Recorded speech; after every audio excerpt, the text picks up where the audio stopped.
Check Diaz back here. I got a little messed up on that intro to Rocky Point.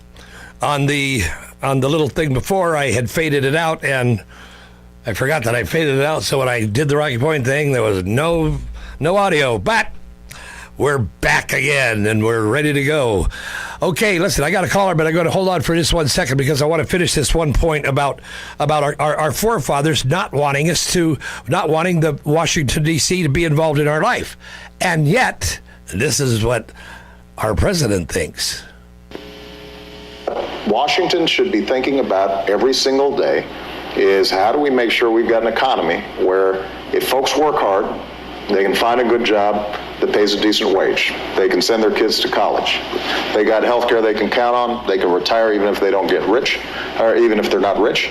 And that we're creating these ladders of opportunities for people to get into the middle class. And now, does that sound like a person who understands the Constitution? Does that sound like a person who understands that Washington, D.C. is not supposed to be involved in our life? All right, we got a caller here. Tom, welcome to Speak Up America. Hey, Keith, I really appreciate you. Sounds like you're really dedicated and you're out there talking about the Constitution this morning. I just got two things of, maybe they're of interest to you. One is on the, kind of on the Bill of Rights.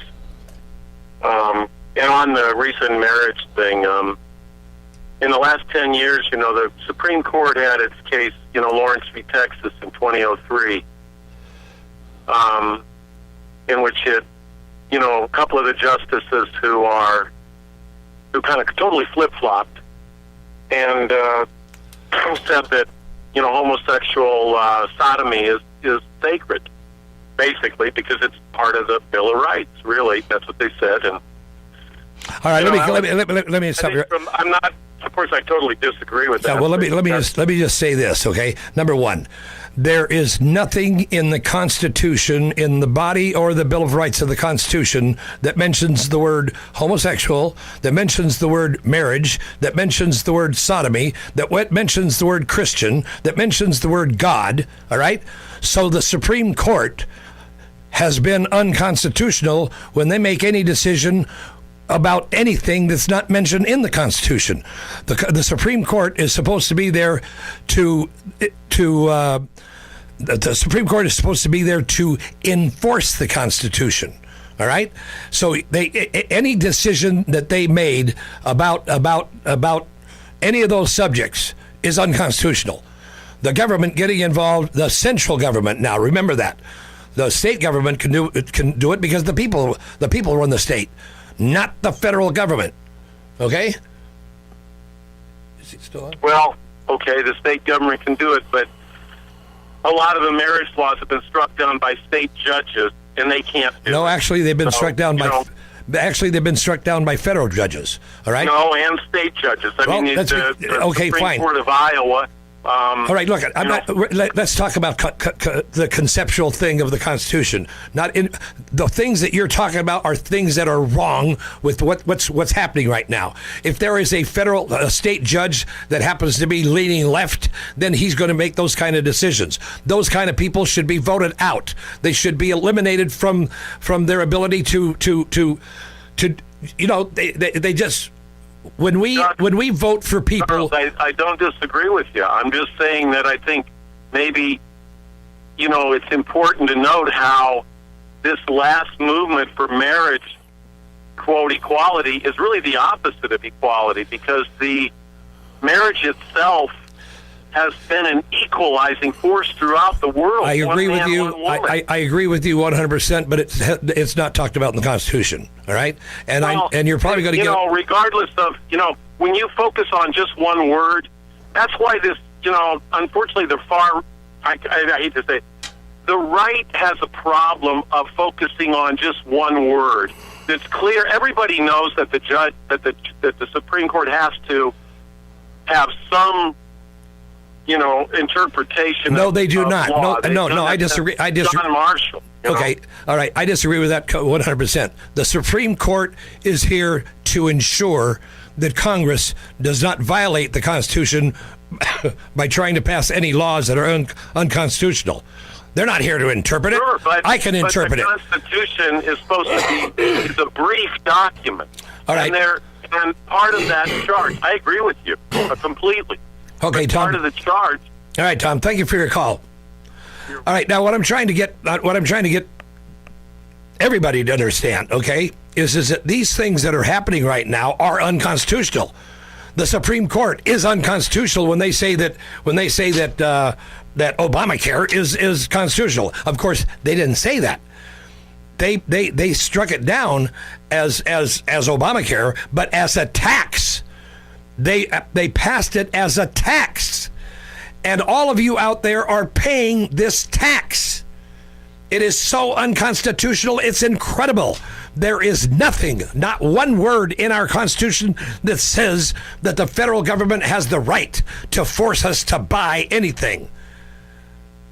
If you keep doing this, and they're going to box you into a little square, and you're not going to be able to eat. You're not going to be able to go wherever you want. You're not going to be able to say what you want. I mean, look what's happening now in the name of political correctness. A person can't say what he feels. What happened to freedom of speech? You know, our collegers are saying, oh, yes, no, we believe in freedom of speech, except. It's either but or except. We've got to get rid of the buts and we got to get rid of the excepts. And Tom was right. Okay, there are some state judges that are doing the wrong thing too. You know, well, there's you know what? I was just going to say there are people who are robbing a bank. But you know what? The Constitution doesn't say it's against the law to rob a bank. The state and the people have to take care of that. I think it was 1889. In 1889, I think they had a strike at one of Carnegie's steel mill in Pennsylvania, a big steel mill. They struck. Okay, the boss at the steel mill hired Pinkerton. By that time, Pinkerton had been reduced to not being a big detective agency, but they were basically mercenaries. And they hired a bunch of them to break the strike. The end result was 12 strikers got killed and a couple of the Pinkerton guys got killed. Guess what? Nobody went to jail. You know why? It wasn't against the law. There were no state laws yet about shooting strikers or shooting Pinkerton detectives or anything like that. They immediately passed a law. In the West, why do you think guys could shoot at each other out in the middle of a street? Because there was no law against it. You know, in a way, I kind of like some of what was happening back then. Back then, if they saw a guy shoot a guy in the back, like that guy up in Canada did, if they saw him shoot a guy in the back, they'd clear out the saloon and have a court, and the guy'd be hung by that afternoon. No, not us now. We got to carry it on for 6 months, a year, 2 years. We got to take taxpayer money to do this and do that. The guy gets driven around in trains of cars with guards and all this kind of stuff like that. Why? Take him out and hang him right there in the open, free square. Let everybody look at it. Now you're going to think I'm oil man. That's the way it was, you know. Now, there are those of you out there who don't like the death penalty. What does the Constitution say about the death penalty? Not one thing. But by association, it does say that Congress will pass a law against counterfeiting. Okay? They didn't want any government employee to be able to counterfeit. So they passed the Monetary Act of 1897 or something like that. And guess what the punishment is for counterfeiting American money if you're a government employee? The death penalty. All right? So apparently they weren't too upset about the death penalty when they wrote the Bill of Rights. And when they said cruel and unusual punishment, they used to pull fingernails out of people in England. They would put them in a public square, cut their stomach open, and debowel them. That is cruel and unusual punishment.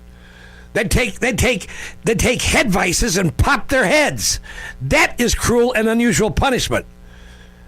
Personally, I think hanging guys is I wouldn't want to be hung, but it's the accepted way. It was for a long time. put a bullet in the guy's head. Go up there to Canada, show the video to the guy that he committed the crime, clear out the first room in the government building that they have, set up a court, put him up in trial, select a jury, convict him, take him outside and shoot him. No more taxpayer waste. Now, I know I sound like a maniac now. I'm a constitutionalist, all right?